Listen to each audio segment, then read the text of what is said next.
ہمارے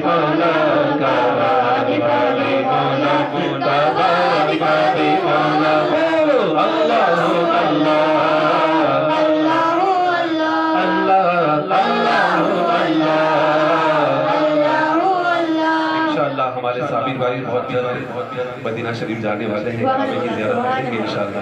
اللہ اللہ اللہ اللہ اللہ اللہ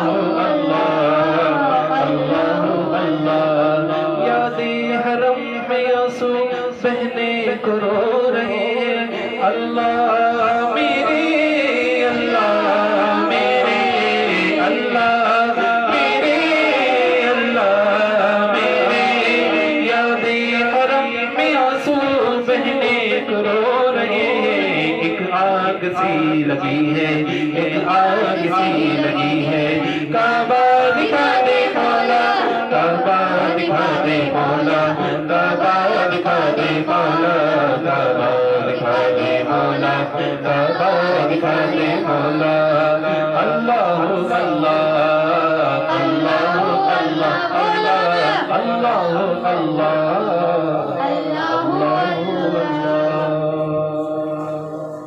سبحان اللہ۔ اب آئیے بلا تاخیر ہمارے سامنے مبلغ سند دعوت اسلامی محمد یونس رضوی صاحب۔ سبحان اللہ۔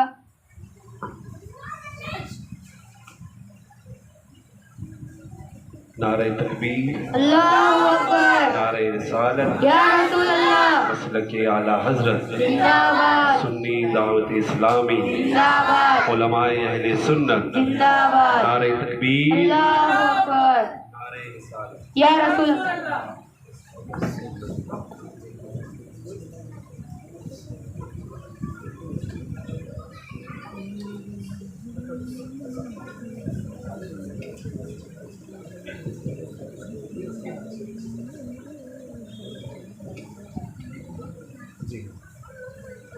الحمدللہ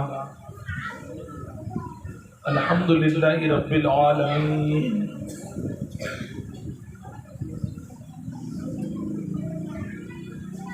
الحمدللہ رب العالمین، والعاقبۃ للمتقین، والصلاة والسلام علی سید الانبیاء والمرسلین، اما بعد فاعوذ باللہ من الشیطان الرجیم، ببرکت بسم اللہ الرحمن الرحیم، وَلِلَّهِ عَلَى النَّاسِ حِجُّ الْبَيْتِ مَنِ اسْتَطَاعَ إِلَيْهِ سَبِيلًا، صدق اللہ العظیم، وبلغنا رسولہ النبی الامین المختار الکریم، ونحن علی ذلک لمن الشاہدین والشاکرین، والحمد للہ رب العالمین۔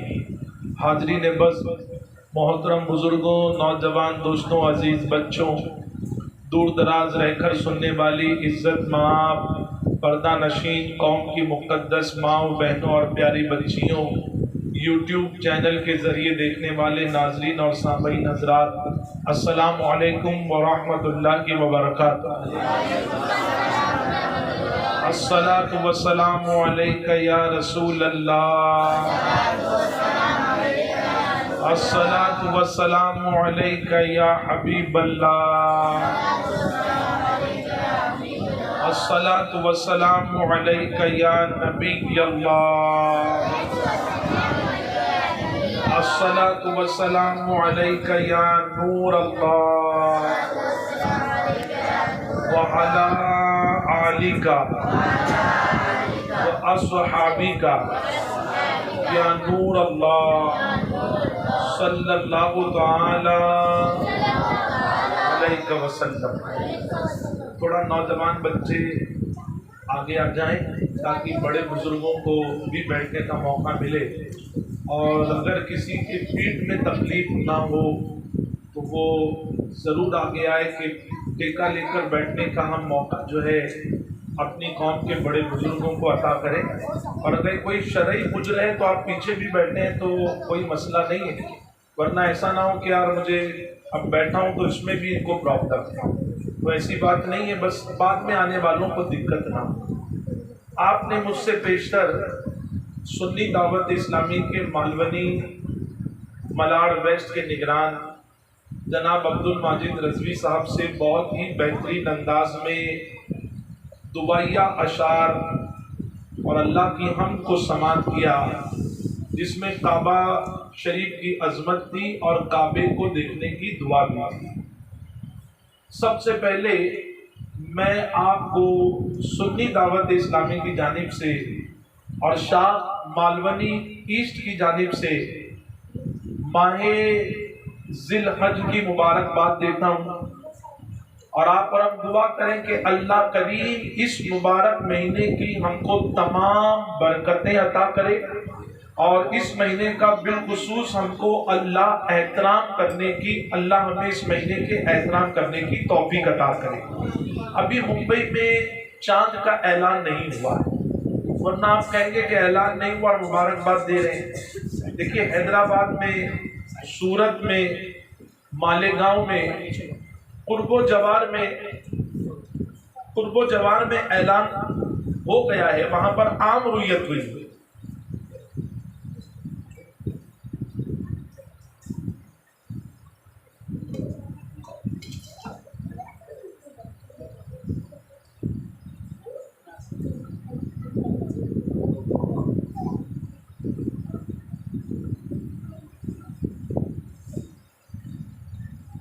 قرب و جوار میں عام رویت ہوئی ہے، شہادت مل چکی ہے، اور بہت جلدی مالیگاؤں، سورت یا جہاں قریب میں لوگوں نے چاند دیکھا ہے، وہ آ کر ہمارے شہر کے مفتی صاحب قبلہ، شہر کے قاضی نبیر صدر الشریعہ حضور مفتی محمود اختر صاحب قبلہ کو آ کر شہادت گواہی دے کے، تو انشاءاللہ یہاں بھی اعلان ہو جائے گا۔ اسی لیے میں نے آپ کو مبارکباد دی ہے۔ اللہ کریم ہمیں اس مہینے کی تمام برکتیں عطا فرمائے۔ میرے پیارے آقا صلی اللہ علیہ وسلم کے پیارے دیوانوں، کیونکہ کعبہ شریف کو دیکھنے کی دعا کی گئی، اور یہ مہینہ بھی وہ چل رہا ہے کہ اس مہینے میں اللہ نے تو خاص عبادتیں رکھی ہوئی۔ سب سے پہلے تو یہ سوچیں کہ اس مہینے کا، ذی الحج کا، جو اسلامی سال کا 12واں اور آخری مہینہ، جس کو قرآن مقدس اور حدیث کی روشنی میں قرآن نے جس کو کہا منہا اربعۃ حرم، کہ 4 مہینے حرمت والے ہیں، ان 4 مہینوں میں جو مہینہ حرمت والا ہے اس میں ایک جو ہے وہ ذی الحج کا مہینہ بھی ہے۔ حرمت سے مراد اس مہینے کا احترام کرنا چاہیے، اس مہینے کا ادب کرنا چاہیے۔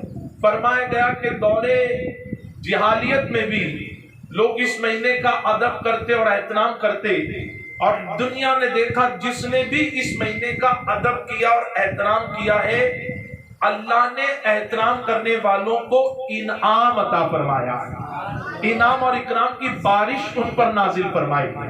اور مفسرین کہتے ہیں کہ قرآن مقدس میں یہ جو آیت آئی ہے والفجر ولیال عشر، کہ فجر کی قسم اور 10 دنوں کی قسم، عربی لینگویج میں 10 ڈیجٹ کو عشر کہتے ہیں، عشرہ کہتے ہیں، 10 کو عشرہ کہتے ہیں، 1 کو واحد کہتے ہیں، 4 کو اربع کہتے ہیں، 5 کو خمسہ کہتے ہیں، اسی طرح 10 کو جو عشرہ کہتے ہیں۔ جیسے ہم محرم شریف کی 10ویں تاریخ کو کہتے ہیں عاشورے کا دن ہے، تو وہ عشرے سے عاشورہ بنا، اسی لیے اس کو 10۔ اب قرآن کہتا ہے والفجر ولیال عشر، کہ فجر کی قسم اور 10 دنوں کی قسم۔ اب مفسرین نے لکھا فجر سے مراد کیا ہے؟ تو فجر سے مراد، بعض مفسرین نے یہ قول پیش کیا کہ یہاں پر فجر سے مراد فجر کی نماز ہے۔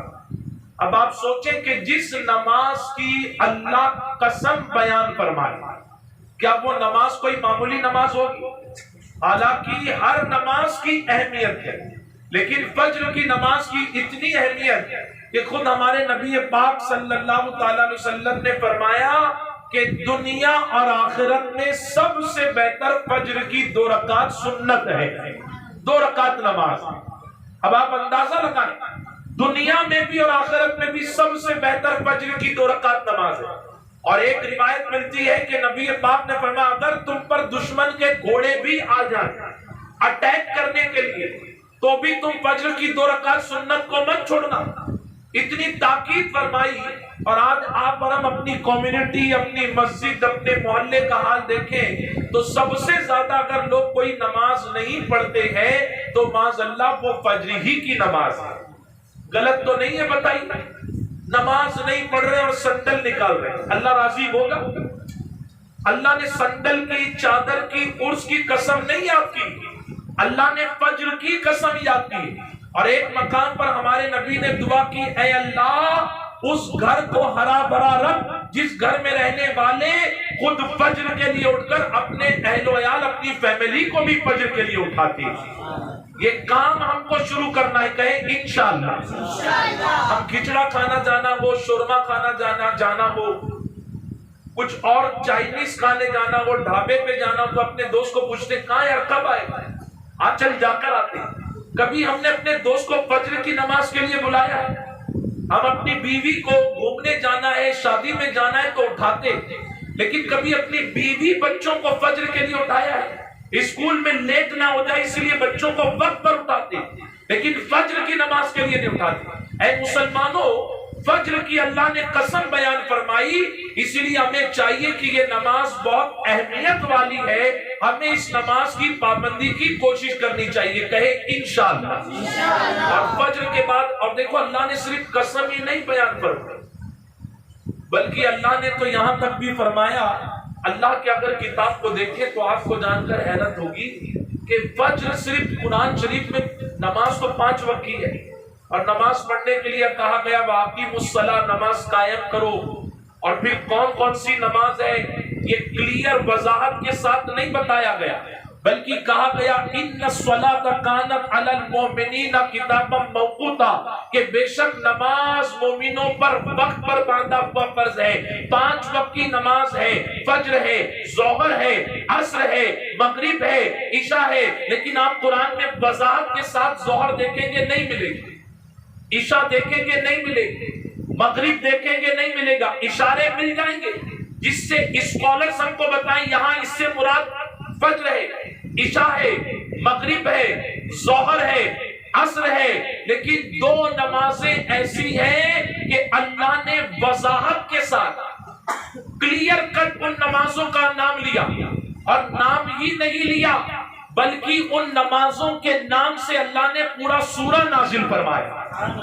اب سوچیں معمولی نماز ہوگی، نماز کو معمولی سمجھنا ہی گمراہی ہے، لیکن اس کی عظمت کو بتانے کے لیے ایک پورا سورہ ہے قرآن شریف میں، سورۃ الفجر، اور دوسری نماز جس کے نام سے سورہ ہے وہ سورۃ العصر ہے.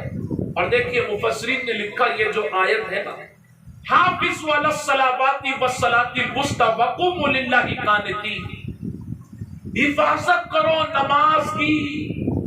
قرآن کہہ رہا ہے مسلمانوں حفاظت کرو نماز کی، خاص کر کے وہ نماز جو بیچ والی ہے. ہم سے قرآن مطالبہ کر رہا ہے کہ اللہ کا حکم ہے، اللہ کے بندو نماز کی حفاظت کرو. کیا آپ اور ہم نماز کی حفاظت کرتے ہیں؟ ایریے میں ہے، گھر کے پاس ہے، کارخانے کے پاس مسجد ہے، سب پڑھ رہے ہیں، لیکن اگر محلے سے باہر نکل گئے، مثال کے طور پر ابھی لوگ گاؤں جا بھی رہے آ بھی رہے، ٹرین میں جاتے وقت ٹکٹ ریزرویشن مل جائے، تتکال مل جائے، پریمیم تتکال مل جائے، ایجنٹ کو زیادہ پیسہ دے کر ٹکٹ مل جائے، اس بات کی تو فکر ہے، لیکن دوران سفر 5 وقت کی نماز کا وقت آئے گا تو میں نماز کہاں پڑھوں گا اس کی فکر نہیں.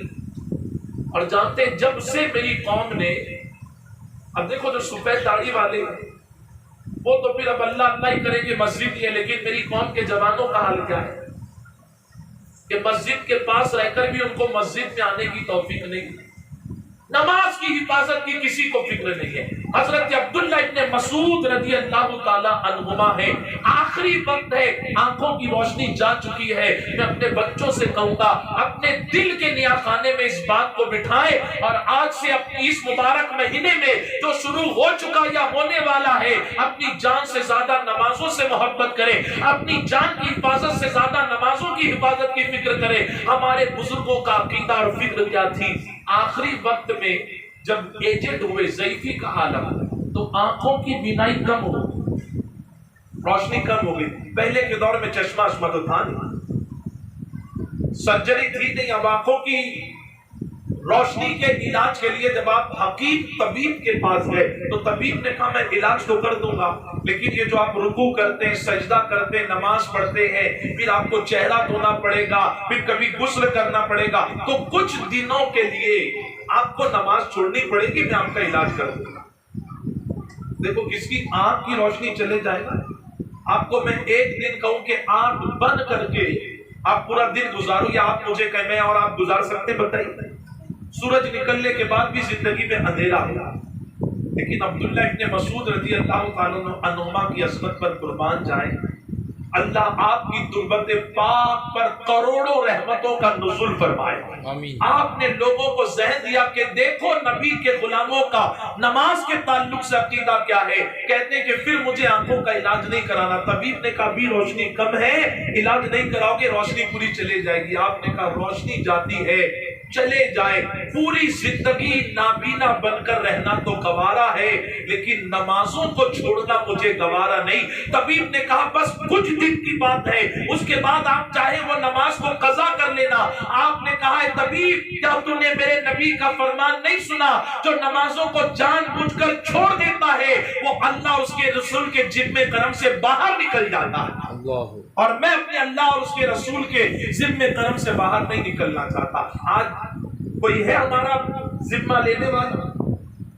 اللہ اور اس کے رسول نے اعلان کر دیا جو نمازوں کی حفاظت کرے گا اللہ اور اس کے رسول اس کو اپنے ذمہ خاص کرم میں لیں گے. آج کیوں مسلمان در بدر کی ٹھوکریں کھا رہے ہیں؟ نوکری نہیں مل رہی ہے، اچھی سیلری نہیں مل رہی ہے، ایڈمیشن نہیں مل رہا ہے. اس کی وجہ کیا ہے؟ نمازوں کی فکر نہیں. اسی لیے مسلمانوں نمازوں کی فکر کرو، اور خاص کر کے فجر کی نماز.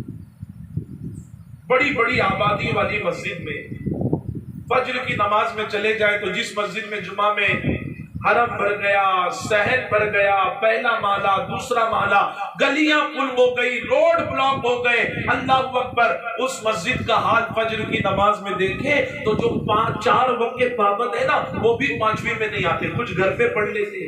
میں نے ایک جگہ بیان میں کہا تو شاید بات کسی کو بری بھی لگ جائے، آج کل کے جو یوٹیوبرز ہیں،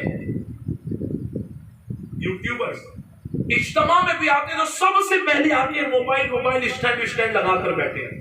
ان کو کبھی دیکھو مسجد میں پہلی صف میں نماز میں آئیں گے، وہ آئیں گے سب سے پہلے آ کے لگائیں گے، بتائیں گے مجھے دین کی کتنی فکر ہے. اجتماع لائیو وہ سب دیکھیں گے. ارے تجھے دین کی فکر ہے لیکن بتا کیا تجھے اپنی نمازوں کی فکر ہے؟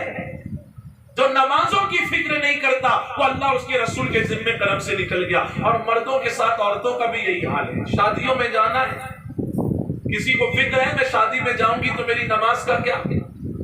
میرے گھر میں جب شادیوں میں جانے کی بات کی آتی ہے تو پہلے نماز کا پلاننگ ہوتا ہے کہ ہم فلاں نماز کہاں پڑھیں گے. گاؤں بھی جانا ہے تو فلاں نماز کہاں پڑھیں گے. کہیں گھومنے بھی جانا ہے تو پہلے یہ پلاننگ ہوتا ہے کہ ہم جائیں گے تو پہلے نماز کہاں پڑھیں گے. اور ہمارے ذہن و فکر سے نماز. آپ دیکھو کبھی آپ سفر پر نکلو نا دوست احباب کے ساتھ، اجمیر شریف کسی درگاہ پر کہیں گھومنے کے لیے، تو آپ کو آپ کے ساتھ والے گھر پر اپنی بیوی کو فون کریں گے، بیوی کو فون کریں گے، اپنی خیر خیریت پوچھیں گے، کھانا کھائے کہ نہیں، بچے کیسے ہیں. لیکن کبھی ہم اپنی بیوی سے پوچھتے ہیں کہ تو نے نماز پڑھی اور بچوں نے نماز پڑھی؟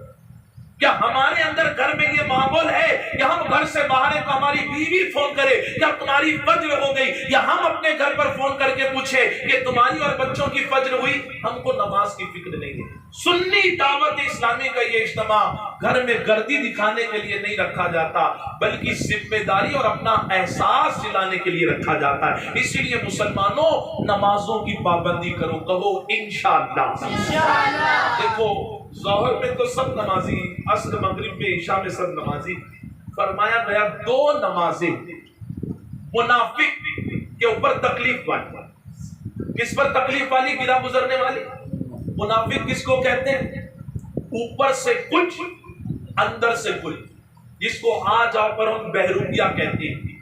زبان پر کچھ ہے، دل پر کچھ ہے، لوگوں کو لگ رہا ہے سچ بولے گا لیکن جھوٹی بات ہے.